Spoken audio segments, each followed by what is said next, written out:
ছেলেমেয়েদের নিয়ে আমরা কোথায় যাব, কি করব, কোথায় খাবো, কোনো কিছু তো বুঝে পাচ্ছি না। বাঙ্গা নিয়ে গেছে, ঘরে কিছুই নাই। আমরা বাসন খাসন লেপ তুলসর খেতা বালিশ যা আসলো সব বাসিয়ে গেছি, কিছু আর খাইছি না। এদিকে সীমান্তবর্তী জকিগঞ্জ উপজেলায় কুশিয়ারা নদীর ভাঙা বাঁধ মেরামত ও বন্যা কবলিতদের উদ্ধারে কাজ শুরু হয়েছে। পাহাড়ি ঢল ও টানা বৃষ্টিতে বন্যার কবলে সিলেটের 4 উপজেলার নিচু এলাকাগুলো। এরই মধ্যে পানিবন্দী হয়ে পড়েছেন কয়েক হাজার মানুষ। অনেকেই বাড়িঘর ছেড়ে ঠাঁই নিয়েছেন আশ্রয় কেন্দ্রে। প্রশাসন বলছে বন্যা মোকাবিলায় সব ধরনের ব্যবস্থা নেওয়া হয়েছে। বন্যা দুর্গতদের উদ্ধারে কাজ করছে বিজিবি। হোসেন আহমেদ সুজাদের তথ্য ও তারেক আহমেদের ছবিতে প্রতিবেদন। পাহাড়ি ঢল আর টানা বৃষ্টিতে ডুবে আছে সিলেটের জৈন্তাপুর উপজেলার বিভিন্ন গ্রাম। পানি ঢুকে পড়েছে গ্রামগুলোর বিভিন্ন প্রান্তে। বিপদসীমা অতিক্রম করেছে জেলার সুরমা, কুশিয়ারা, সারি ও ডাউকি নদীর পানি। জৈন্তাপুর ছাড়াও পানিতে ডুবে আছে গোয়াইনঘাট, কানাইঘাট, কোম্পানিগঞ্জ উপজেলার বিভিন্ন এলাকা। তলিয়ে গেছে গুরুত্বপূর্ণ রাস্তাঘাট। আমরা পানির মধ্যে আছি বর্তমানে। পানির অবস্থা খুব বেশি, পাহাড়িয়া ঢল নামিয়া আমাদের ঘর বাড়ি ডুবাই দিয়েছে।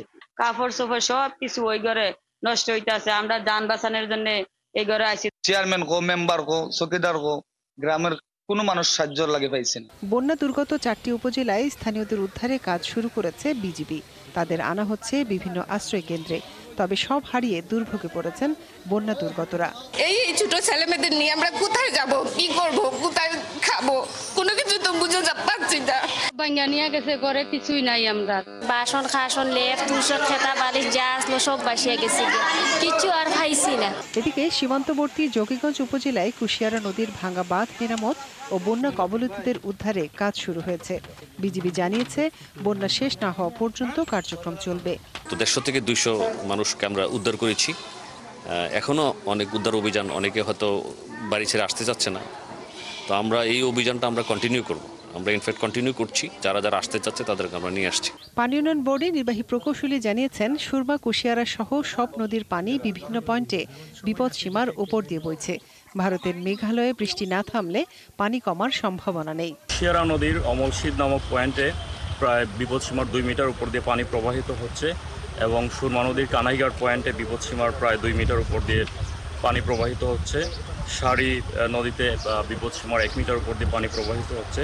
বন্যা দুর্গতদের নিরাপদে রাখতে 4 উপজেলায় মোট 470টি আশ্রয় কেন্দ্র খোলা হয়েছে। মনিরা কাজুরি, 71। উজানের পাহাড়ি ঢল ও লাগাতার বৃষ্টিতে সিলেটে বিভিন্ন নদ নদীর পানি বাড়ছে। নদ নদীর পানি বাড়ার সবশেষ খবর জানাতে আমাদের সাথে যোগ দিচ্ছেন সহকর্মী হোসেন আহমেদ সুজাদ ও সাকিব আহমেদ মিঠু। আমরা প্রথমেই জানব সিলেটের খবর। মিঠু, কি সিলেটের কি অবস্থা, সেখানে পানি কতদূর পর্যন্ত বাড়লো এবং আশ্রয় কেন্দ্রে নেওয়া হয়েছে কিনা দুর্গতদের?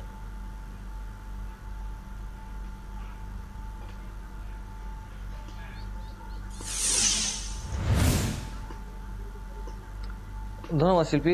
এই মুহূর্তে আসলে আমি আছি কানাইঘাট উপজেলার চতুলবাজার এলাকায়।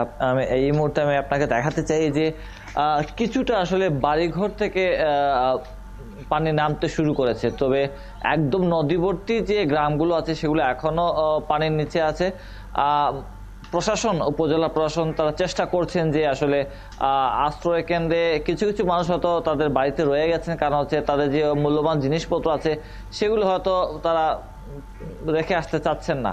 তবে এইখানে আপনি জানেন যে এই 5টি উপজেলায় সিলেটে যে জকিগঞ্জ, কানাইঘাট, কোম্পানিগঞ্জ, জৈন্তাপুর, গোয়াইনঘাট, এই 5টি উপজেলায় কিন্তু 470টি আশ্রয় কেন্দ্র খোলা হয়েছে। সেই আশ্রয় কেন্দ্রগুলোতে ইতিমধ্যে মানুষ আশ্রয় নিয়েছেন এবং তাদেরকে শুকনো খাবার এবং রান্না করা খাবার দেওয়ার জন্য চেষ্টা চলছে এবং কাজ করছেন উপজেলা প্রশাসন।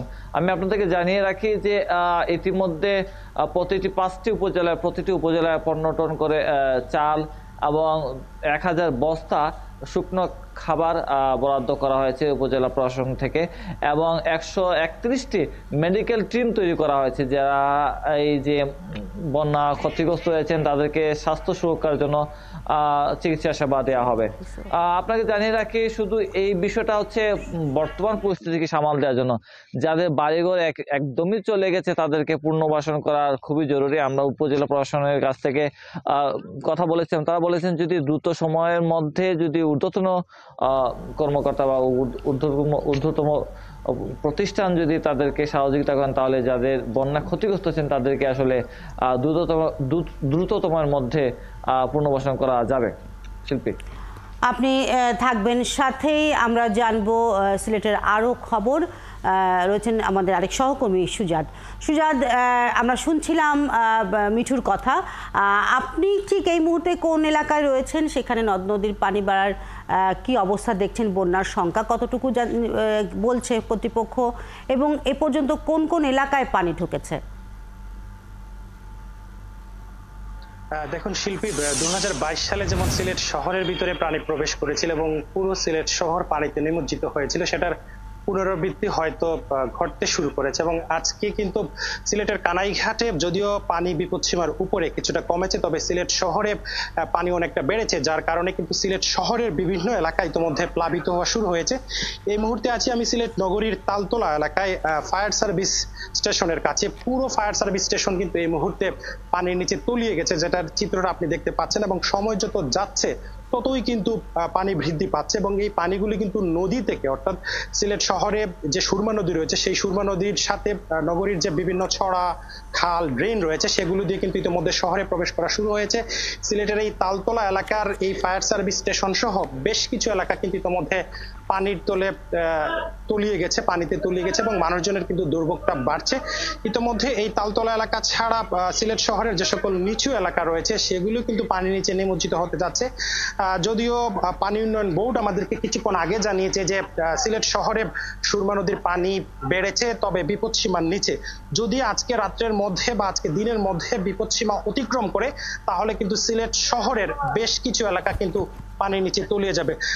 সবশেষ আমরা জেলা প্রশাসন থেকে যেটা আমাদেরকে জানিয়েছে যে গতকাল যেখানে 4টি উপজেলা বন্যা আক্রান্ত ছিল, আজকে কিন্তু সিলেট শহরের 7টি উপজেলা বন্যায় পুরোপুরি আক্রান্ত হয়ে গিয়েছে। তার মধ্যে গোয়াইনঘাট উপজেলার 13টি ইউনিয়ন প্লাবিত হয়েছে, এবং সময় যত যাচ্ছে ততই কিন্তু বন্যা দুর্গতদের সংখ্যা বাড়ছে, এবং বন্যা আশ্রয় কেন্দ্রের সংখ্যাও বেড়েছে। গতকাল যেখানে 470টি বন্যা আশ্রয় কেন্দ্র ছিল, আজকে সেখানে 5 শতাধিকের উপরে আশ্রয় কেন্দ্র ইতোমধ্যে হয়ে গেছে। তো পানি উন্নয়ন বোর্ড আমাদেরকে জানিয়েছে যে আজকে যেহেতু আবহাওয়া কিছুটা ভালো, সেহেতু পানি কমার সম্ভাবনা কিছুটা রয়েছে। পাশাপাশি তারা বলছেন যে ভারতের চেরাপুঞ্জিতে যদি বৃষ্টি না হয় তাহলে কিন্তু বন্যার উন্নতি হবে, আর যদি বৃষ্টি হয় তাহলে কিন্তু নদীর পানি বাড়বে এবং বন্যা দুর্গত মানুষের সংখ্যা বাড়বে। আমরা প্রশাসন সূত্রে আরো যেটা জেনেছি যে ইতিমধ্যে আশ্রয়কেন্দ্র খোলা হয়েছে, পাশাপাশি বিজিবি সীমান্ত এলাকাগুলিতে উদ্ধার অভিযান চালাচ্ছে। যেহেতু ভারতীয় জল প্রথমে কিন্তু গোয়াইনঘাট, কোম্পানিগঞ্জ এবং জৈন্তাপুর এলাকা দিয়ে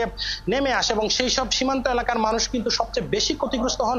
তাদেরকে উদ্ধার অভিযান অব্যাহত রয়েছে, এবং আশ্রয় কেন্দ্রে কিন্তু পর্যাপ্ত পরিমাণ মানুষ খাবার পাচ্ছে না, বিভিন্ন সমস্যায় ভুগছে। অর্থাৎ বন্যা দুর্গতরা যে সকল সমস্যায় ভুগেন সেগুলো নিরসন করার কথা কিন্তু দুর্গতরা জানিয়েছেন। শিল্পী, সেই সব খবরই আপনারা আবারও সংগ্রহ করে আরও তথ্যযুক্ত করবেন